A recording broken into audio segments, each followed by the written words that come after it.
یہ لکھنؤ کا طرز زندگی تھا. لے لیں. تو یہ آتش بھی لکھنؤ کے رہنے والے تھے. تو ان کی شاعری میں بھی وہی لکھنویت آ گئی ہے. بات کو بڑھا چڑھا کر پیش کرنا، الفاظ کا گورکھ دھندا بنانا. یہ کہتا ہے کہ شاعری جو ہے مرصع سازی ہے، موتی لے کر ہار بنانا ہے. مرصع سازی کا لفظ مطلب کیا جی؟ موتی لے کر ہار بنانا. کہتے کہ یہ شعر بھی ہے، بندش الفاظ جڑنے سے نگوں کے کم نہیں، شاعری بھی کام ہے آتش مرصع ساز کا. کہ یہ شاعری جو ہے مرصع سازی ہے، مرصع ساز ہے. یہ ہم اشعار نہیں کہتے، ہم موتیوں کے ہار پروتے ہیں. ہم الفاظ نہیں لگاتے، لفظوں کے موتی جوڑتے ہیں، تبھی اشعار کا ہار بنتا ہے. مطلب دل کی بات نہیں کرنی، سوچ سوچ کے اچھے اچھے الفاظ انتخاب کر کے لگانے ہیں.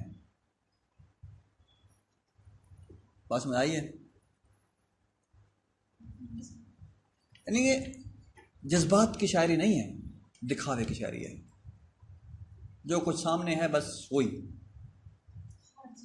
خارجیت ہے، داخلیت نہیں ہے. داخلیت کا مطلب ہے اشعار میں اپنے دل کی آواز کو اشعار میں بیان کرنا، اندر کی آواز کو اشعار میں بیان کرنا. یہ داخلیت ہے. خارجیت کیا ہے؟ ارد گرد دیکھنا پھر ارد گرد کو بیان کرنا. کیا ہے جی؟ خارجیت ہے. ٹھیک ہے. تو یہ خارجیت کی شاعری ہے، داخلیت کی شاعری نہیں ہے. تو کسی بھی ادیب کو، کسی بھی شاعر کو پڑھنے کے لیے، سمجھنے کے لیے ہم اس دور کا مطالعہ کرتے ہیں، کس دور کا وہ شاعر ہے، اور اس کے کلام کا موازنہ باقی شاعراء کرام سے کرتے ہیں. تبھی ہمیں پتہ لگتا ہے کہ وہ شاعر کتنا بڑا ہے. کسی کے کلام کو چیک کرنے کا، جانچنے کا یہی دو پیمانے ہیں. اس دور کے تقاضے کیا ہیں، پھر اس کے کلام کو باقی شاعراء کرام سے موازنہ کریں گے، ماپیں گے. پھر ہمیں جو ہے نا اندازہ ہوگا کہ اس کے کلام میں کتنی ڈیپتھ ہے، یہ کتنا کلام گہرا ہے. ٹھیک ہے جی. تو آتش کا کلام مرصع سازی ہے، خوبصورت الفاظ کا جڑاؤ ہے، نگینے جوڑے ہیں لفظوں کے. جی ہاں ایسے. کسی غزل کو شاعر کے مضامین حقیقی کو سمجھنے کے لیے اور ان تک پہنچنے کے لیے اس کی شاعری نے دنیا کو کیا دیا، کوئی معین اصول وضع نہیں کیے جا سکتے، کیونکہ مختلف شعراء کے کلام پر ڈالنے کے لیے مختلف زاویہ ہے نگاہ اور طریقہ ہے نظر کی ضرورت ہوتی ہے. مگر دو باتیں ایسی ہیں جن کے باصول استعمال سے ہم کسی شاعر کے خالص افکار اور انفرادی احساسات تک پہنچنے میں کسی حد تک کامیاب ہو سکتے ہیں. اور یہ دو باتیں وہ ہیں جن کے ذریعے نقد و تبصرے نے ہمارے ادب میں خاصا فائدہ اٹھا کر عمدہ نتائج حاصل کیا. ان دو باتوں میں پہلی چیز یہ ہے کہ ان افکار و مضامین کی فہرست تیار کرنا جو کسی شاعر کی غزل میں با تکرار و تواتر دار ہوتے ہیں، اور بار بار سامنے آ کر اس امر کا باہم ثبوت پہنچاتے ہیں کہ ان مضامین میں وہ مضامین بھی شامل ہو جائیں جو زمانے کی رسم و روایت سے بچے ہوئے ہوتے ہیں، مگر دوسرے شعراء اثر کے تقابلی مطالعے سے ان کو شاعر کے مخصوص انفرادی خیالات اور احساسات سے تمیز کیا جا سکتا ہے. یعنی کہ دوسرے جو شعراء کرام ہیں ان کے ساتھ کلام کا موازنہ کیا جائے کمپیریٹیولی. اس کا کلام بھی لیں، اس کا کلام بھی لیں، دونوں کلام کو پڑھیں، پھر دیکھیں کہ اس کا کلام بیٹر ہے. دوسری چیز یہ ہے کہ شاعر کا خاص لب و لہجہ اور شاعر کی خاص ادا جس کو اس کی انفرادی علامت سمجھاتا ہے. یہ دیکھیں ہر شاعر کی انفرادیت ہوتی ہے. یہ ہو اچھا شاعر تب بنتے ہیں جب وہ انفرادی ہوتے ہیں، جب وہ ہٹ کے پوئٹری کرتے ہیں. اگر ایک جیسی پوئٹری سبھی کرنے لگے تو کوئی کسی کو شاعر بھی نہ مانے. اب دیکھیں میر تقی میر کا وصف خوبی کیا ہے؟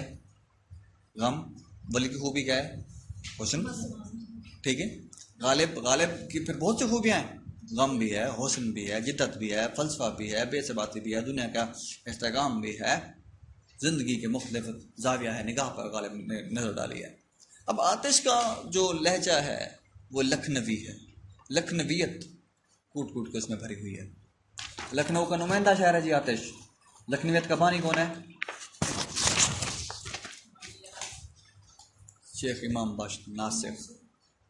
لکھنوی انداز کا بانی شیخ امام بخش ناسک. لکھنوی انداز کیا ہے کہ اشعار کو سوچ سوچ کے لکھنا. اورد ہے، آمد نہیں ہے. آمد کیا ہوتا ہے؟ اشعار الہام کی طرح اترتے ہیں انسان پر، شاعر پر. یہ آمد ہے. خود سوچ سوچ کے اشعار لکھنا یہ آورد ہے. جی لکھنویت کا بانی ناسخ اور نمائندہ شاعر کون لکھنؤ کا آتش. دونوں کا کمپیریٹیولی جائزہ بھی لینا پڑتا ہے کہ کس کا کلام زیادہ بہتر ہے، آتش اور ناسک کا. دونوں ہم عصر ہیں، دونوں لکھنؤ کے رہنے والے ہیں اور دونوں نے ایک دوسرے کے اوپر بہت سی چوٹیں بھی کی ہیں. اور ظاہر ہے کہ یہ خاص ادا اور لب و لہجہ کی شخصیت اور شخصیت کی گہری نفسی، ذہنی اور جسمانی حالتوں اور کیفیتوں کا خارجی شہود و اظہار ہوا کرتا ہے. صاحب طرز استاد، ٹرینڈ سیٹر، نئی چیز کا اضافہ کیا. یہ مسلم ہے کہ آتش صاحب طرز استاد تھے، چنانچہ زمانے نے ان کی اس شخصی حیثیت کا اعتراف کیا ہے. پہلے بھی اور اب بھی اس کا ثبوت ہے کہ اہل علم اور صاحبان بصیرت نے ان کی شاعری پر بہت کچھ لکھا ہے. یہاں تک کریں مجھے.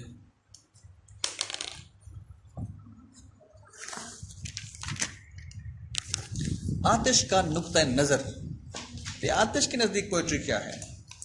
اگر غور سے دیکھا جائے تو یہ سب باتیں آتش کے طرز ادا سے متعلق ہیں اور صحیح بھی ہیں، مگر ایک تو خود آتش اپنے طرز ادا کے بارے میں مختلف رائے ظاہر کرتے ہیں اور اپنی شاعری کو مرصع، کاری، فکر رنگین وغیرہ کے الفاظ سے یاد کرتے ہیں. مثلا بندے سے الفاظ جڑنے سے نگوں کے کم نہیں، شاعری بھی کام ہے آتش مرصع ساز کا. آتش ہمیں یہ یقین دلانے کی کوشش کرتے ہیں کہ ان کا کلام اتنا سادہ اور سہل نہیں جتنا کہ ان کے زمانے کے حریف ہمیں باور کرنے کی کوشش کرتے ہیں. پھر بھی یہ شاعری کو محض طرز ادا کہہ کر ڈال دینا، ادبی سہل نگاری اور آتش کی شاعری کو صرف طرز ادا کی گلکاری تک محدود کر دینا، جو ان کے اپنے تصور شاعری میں بھی نہیں، کیونکہ وہ شاعری کو ایک اس سے بھی الگ بہت کچھ سمجھتے ہیں. مثلا ان کے نزدیک شاعری صرف صفائی اور سادگی سے بات کہنا نہیں بلکہ ایک تخلیق اور مصوری بھی ہے، جن کے بغیر شاعری اپنی وسعتوں سے محروم ہو کر محض عام بات بن کر رہ جاتی ہے. یہ شاعر ہیں الہی یا مصور پیشہ ہیں کوئی، نئے نقشے نرالی صورتیں ایجاد کرتے ہیں. معنی تہدار، اچھا اس کی جو کلام ہے اس کے لفظوں میں معنی ہے، پھر اس لفظ کو کھولیں گے تو اندر سے اور لفظ نکلیں گے. یہ اس کے کلام کی بہت بڑی خوبی ہے.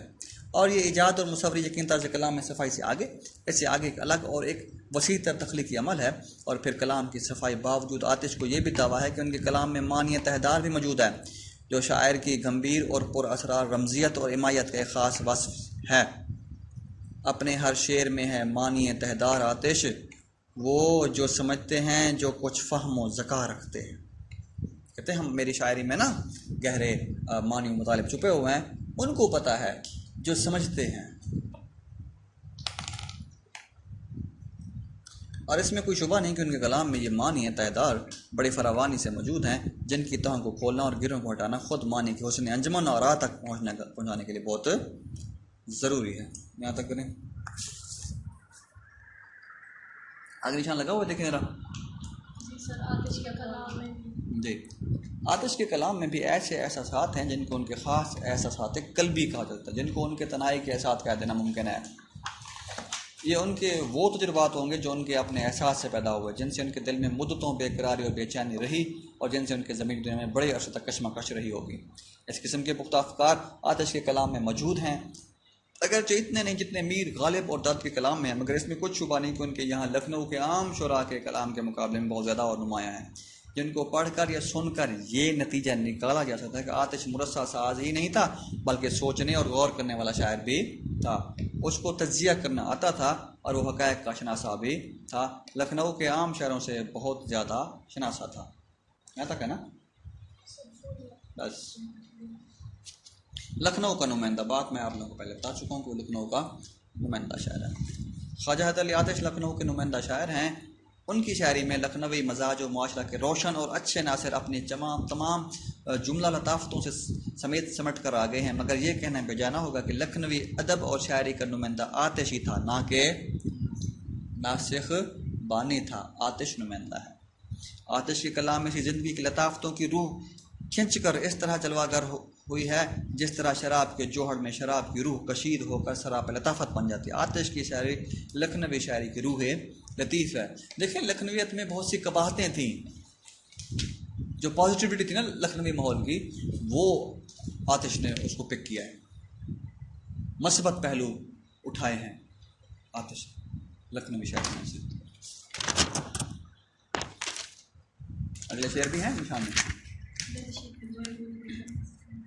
وحشی تھے بوئے گل کی طرح سے جہاں میں ہم، نکلے تو پھر کے آئے نا اپنے مقام میں ہم، کہ جس طرح پھول سے خوشبو نکل جاتی ہے واپس پھول میں نہیں آتی، ہم بھی ایسے ہیں، ایک بار گھر سے نکل کے واپس نہیں آئے۔ خواجہ حیدر علی آتش نے لکھنؤ کے عام مضامین کو لے کر ان کے مذہب اور اچھے لہجے میں نفیس چیز بنا کر پیش کیا ہے۔ انہوں نے استدلال کی عام روش سے ہٹ کر لکھنوی روپ کو ایک ایسے روپ میں پیش کیا ہے جو ہے تو لکھنوی مگر شریفانہ، تہذیب یافتہ، لب و لہجہ زبان کی تہذیب اور شرافت بھی ہے اور احساس کی چبھن بھی۔ آتش کے ہاں ایسے احساسات موجود ہیں۔ لکھنؤ کا بڑا شاعر خواجہ حیدر علی آتش لکھنؤ کے بڑے اور وہ شاعر ہیں جن سے لکھنؤ کے شاعروں کے لیے بھی لکھا اور کبھی کبھی اپنے لیے بھی شاعری کی، اور اس کی یہی شاعری ہے کہ جس میں لکھنؤ کا وہ ادب پیدا ہو گیا جو مستقل ہے اور جس کے مطالعے سے ہمیں آج بھی بہت کچھ حاصل ہوتا ہے۔ لکھنؤ کا نظریہ زندگی کے متعلق لکھنؤ کا نظریہ پر امید تھا۔ مسرت و راحت لکھنؤ کے دو عزیز مقاصد تھے۔ انہوں نے کبھی خوش رہنا ہے، فیوچر کو نہیں دیکھنا، حال میں خوش رہنے والے تھے لکھنؤ والے۔ آتش نے ان دونوں عناصر کے مقاصد کی ترجمہ نہیں کیا۔ وہ غم میں زمانہ کو بھی محسوس کرتے ہیں مگر ان کے دل پر کوئی گہرا گھاؤ معلوم نہیں ہوتا۔ آتش کہنے کو تو بعض جگہ غم و اندوہ کا ذکر بھی کرتے ہیں، مثلاً واقعہ دل کا جو موضوع ہے تو مضمون غم ہے، صفحہ ہر ایک میرے دیوان کا صفحے ماتم ہے۔ ایسا نہیں ہے، بالکل نہیں ہے، یہ غالب نے بس آتش نے ایسے لکھ دیا۔ آپ کے کلام میں غم نہیں ہے، میر تقی میر کے غم کا 10% بھی نہیں ہے ان کے کلام میں، مگر ان کے کلام کی عام فضا ایسی ہے جس کو ہم غم کی فضا نہیں کہہ سکتے، اور ان کے دیوان کا ہر صفحہ تو کیا کوئی بھی صفحہ ماتم نہیں ہے۔ حقیقت یہ ہے کہ آتش کی شاعری غم و درد کی شاعری نہیں، اس میں غم کی چبھن زیادہ سے بھی ہو تو اس کی حسرت تمنا کو معمولی سی کرب کا نام دیا جا سکتا۔ غم کی کیفیت، غم ایک ایسی قلبی کیفیت سے عبارت ہے جو شہرت کی حالت میں انسان کو یاس اور نا امیدی تک پہنچا دیتا ہے۔ غم کی کیفیت مایوسی اور نامرادی سے وابستہ ہے۔ یہ کیفیت آتشی کلام میں بھی کہیں بھی نہیں ہے۔ ان کے یہاں کامیاب عاشق کی فضائیں ہیں جن میں نیاز مندی کم اور بے نیازی زیادہ معلوم ہوتی ہے۔ اس بے نیازی میں تو بعض اوقات آتش خود معشوق معلوم ہوتے ہیں۔ ان کے ارد گرد حسن کا جلوہ عام ہے، جس طرح ہر جائی عاشقوں اور ہر جائی معشوقوں میں، ہر جائی سمجھتے ہیں نا، ہر جگہ پہ آنکھیں لڑانے والے، ہر جگہ پہ دل لگانے والے ہر جائی ہوتے ہیں۔ یہ اشعار ہیں۔ دوسرا شعر، اپنے خون کی بو ہمیں آتی ہے تجھ سے اے نسیم اے ہوا، تجھ میں میرے خون کی بو آتی ہے، ہاتھ مہندی سے کسی محبوب کا رنگیں ہوا۔ کہتا ہے میرا محبوب جو ہے وہ اس نے مہندی لگائی ہے اور میرا خون جو ہے اس مہندی میں شامل ہے۔ یہ جو تو نے ہاتھوں پہ مہندی لگائی ہے، مہندی نہیں، میرے جگر کا خون ہے۔ اس کہنے کا مطلب یہ ہے۔